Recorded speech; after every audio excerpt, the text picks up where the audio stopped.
Good morning, mga ka-esla. Today, nandito kami sa Katangan Bridge. Sikat siyang tinatawag na Afam Bridge. Ito pala yung Afam Bridge. Basang-basa kasi umulan kanina. Holding ang umulan. And then, nag-iikot lang kami dyan. Ayan. Yung mga tao, kunti lang. Halos hindi pa foreigner. So, Pinoy Bridge ngayon. Pinoy Bridge ngayon. And then, nag-iikot lang kami dyan.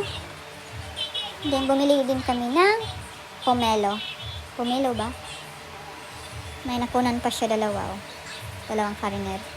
And then, sabi pa niya na, hindi pala ako naka-video kanina. Akala ko naman naka-video. Sayang yung nilalakad ko kanina. Sabi pa ng cameraman ko, charing. Nag-iikot lang kami saglit. Tapos, umalis din kami. Kasi, uulan na.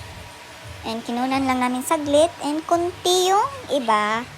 And then, pagkatapos, umalis din kami. Kasi, yung ulan, papunta ng Katangan Bridge. Makiki-Afam Bridge.